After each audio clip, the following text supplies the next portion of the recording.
Ya, 1 tahun sudah pemerintahan Prabowo Gibran konsolidasi politik di tengah partai pendukung yang besar hingga reshuffle mencari menteri yang mampu mengikuti ritme pun dilakukan.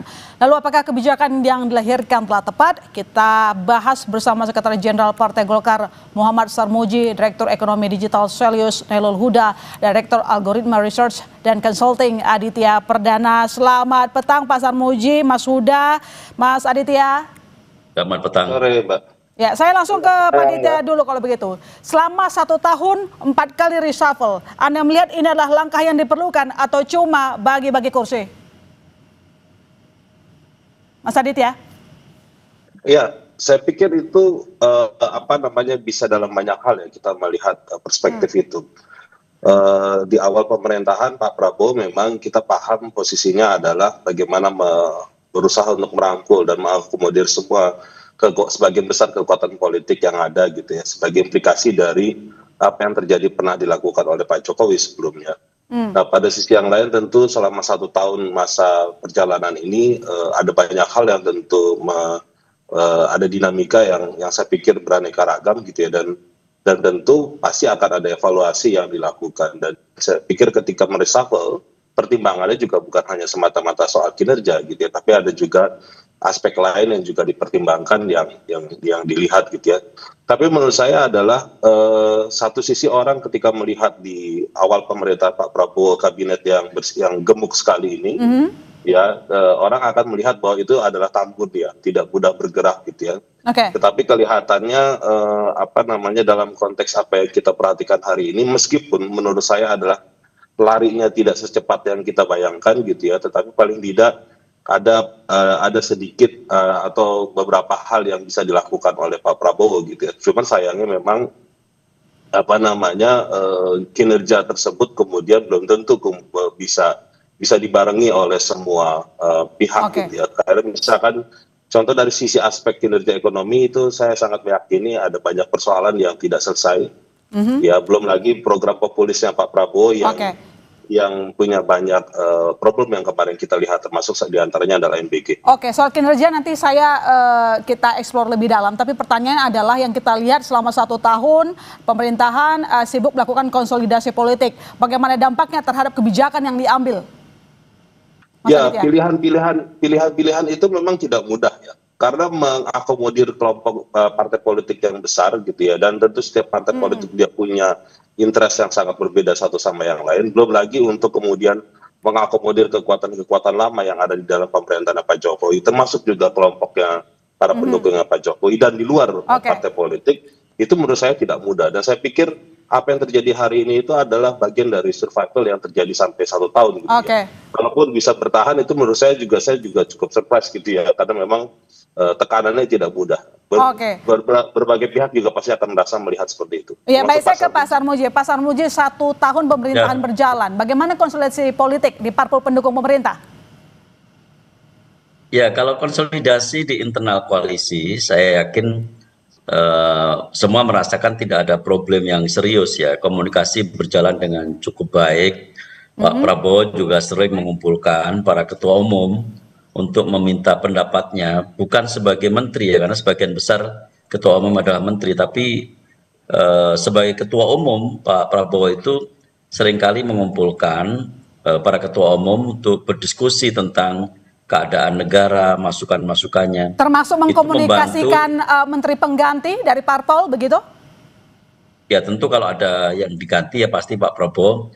Pak Prabowo ini punya kewenangan sebenarnya, tapi Pak Prabowo ini orang yang sangat punya sopan santun ya. Jadi setiap mau mengganti menteri yang berasal dari partai, pasti ketua umumnya diajak bicara. Itu kelebihan Pak Prabowo, padahal kita sadar semua kalau itu adalah hak prerogatif presiden. Kembali ke konsolidasi politik, stabilitas politik yang saat ini dinikmati oleh pemerintahan itu tidak terlepas dari hasil konsolidasi partai-partai politik yang bergabung di pemerintahan Pak Prabowo.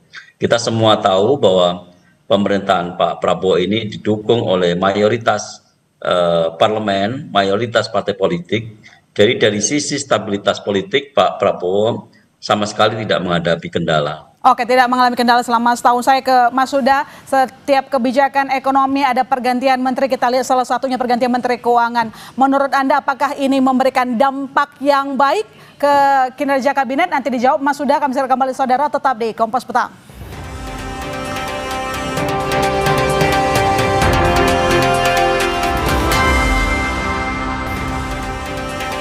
Ya, Mas Huda, reshuffle kabinet dilakukan 4 kali, pergantiannya salah satunya Menteri Keuangan, Purbaya. Bagaimana Anda melihat publik menerima sosok Purbaya? Dan lagi kita lihat ketika dia mengeluarkan sejumlah statement justru menimbulkan kericuhan antar kabinet sendiri, katakanlah dengan Menteri SDM, kemudian dengan Luhut dari Dewan Ekonomi Nasional. Ya, yang pasti Mbak Ilona bahwa Menteri Keuangan yang sekarang itu sudah tidak seperti menteri yang lama. Jadi ketika Bu Ani yang mimpin, memang untuk menjaga komunikasinya ke publik pun itu sangat ketat sekali. Kita tidak melihat ada beberapa doorstop yang dilakukan oleh Sri Mulyani. Tapi ketika zamannya Pak Purbaya, publik disuguhkan dengan berbagai komentar saat doorstop ya yang dilakukan oleh Pak Menkyu begitu. Nah, publik sebenarnya ini menaruh harapan terhadap apa yang dilakukan oleh Pak Purbaya ini ketika memang satu sisi kebijakannya itu tidak seiring dengan apa yang disampaikan oleh rekan-rekannya di kabinet. Tapi satu sisi itu justru mendapat sentimen positif dari masyarakat gitu kan. Misalkan saja seperti untuk utang bus misalkan, itu adalah salah satu yang saya rasa bertentangan dengan Pak Luhut dan Pak Rosan ya, tapi satu sisi sebenarnya itu mendapatkan dukungan dari publik. Nah, ini yang kita harapkan jadi hal yang positif, Mbak Ilona. Oke, baik, saya ke Pak Sarmuji. Pak Sarmuji, kementerian yang dibentuk ada 48 kementerian, 5 lembaga setingkat menteri belum termasuk pembantu presiden. Ini terbesar pasca reformasi 1998. Bagaimana memastikan kebijakan yang mengumpulkan banyak orang dan kepentingan ini bisa menimbulkan kebijakan yang inklusif? Ya, sebenarnya seberapa besar kementerian itu ukurannya apakah janji-janji presiden atau program-program presiden itu bisa terlaksana dengan baik. Jumlah kementerian yang kecil, andaikan itu dipenuhi juga, tetapi target-targetnya tidak tercapai, itu juga bukan sesuatu yang baik. Sebaliknya, kalaupun jumlah kementeriannya agak besar, mungkin dari sisi biaya mungkin ada tambahan, tetapi target-target presiden bisa tercapai dengan baik. Masing-masing spesifikasi atau ruang lingkup kabinet di bawah kementeriannya bisa dikerjakan dengan lebih fokus, itu bukan sesuatu yang buruk juga. Dan ternyata tidak buruk meskipun banyak yang mengkritik soal besarnya anggaran untuk membayar gaji dan tunjangan para menteri, wakil menteri. Ya, memang ada tambahan anggaran, tetapi dibandingkan dengan hasilnya yang bagus, yang baik, tambahan anggaran itu bukan berarti sesuatu yang sangat besar. Yang penting targetnya itu bisa tercapai. Begitu ya. Buktinya apa? Buktinya setahun ini banyak sekali keberhasilan yang sudah bisa dicapai. Oke, baik, saya ke Mas Aditya. 7 dari 8 parpol mendukung pemerintahan Prabowo Gibran, 1 PDIP itu pun berdiri sebagai partai penyimbang. Lantas siapa yang akan mengoreksi kalau ada kebijakan yang salah diambil?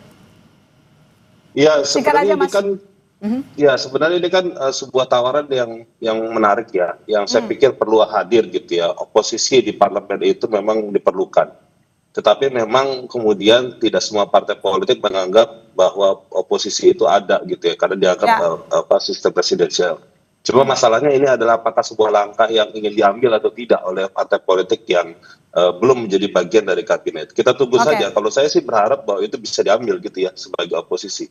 Ya, baik, ya apapun itu adalah tergantung partai politik yang bersangkutan.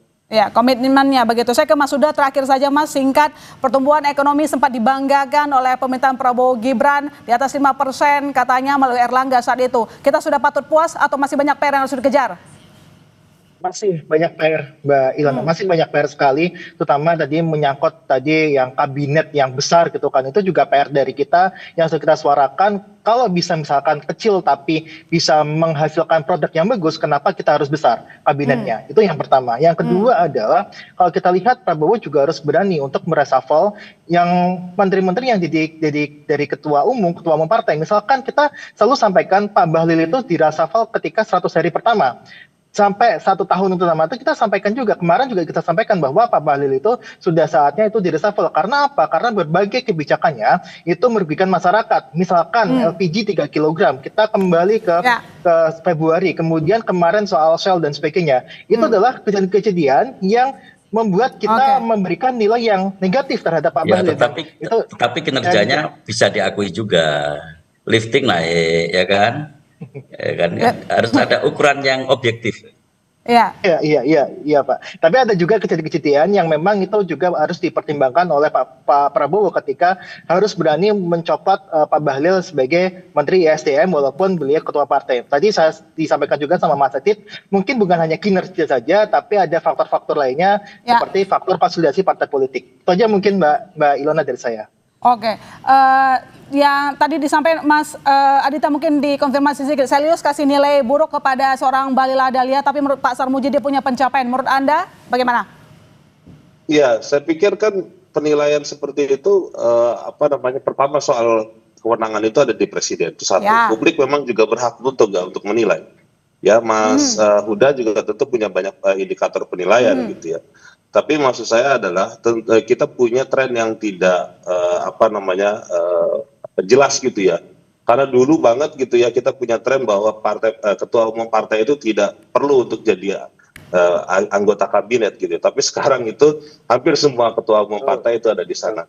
Jadi artinya itu pertimbangan-pertimbangan yang saya pikir perlu untuk dipikirkan ulang. Tapi mungkin ada banyak hal yang juga sedang dilihat gitu, apakah itu perlu dilakukan oleh presiden atau tidak, atau bergenre seperti apa kan kita tidak tahu antara presiden dengan partai politik. Baik, Pak Sarmuji boleh menanggapi tapi singkat saja bagaimana menjamin soliditas para partai politik pendukung pemerintahan Prabowo Gibran? Ya, faktanya sekalipun partai politik ketua umumnya ada di kabinet, faktanya kabinet ini tetap produktif. Terbukti pencapaian-pencapaian, bisa kita sebutkan pencapaiannya. Lifting yang kita sudah lupa barangkali kapan pernah tercapai target APBN, hari ini tercapai. Itu kalau bukan seorang Bahlil susah itu mencapai target lifting itu.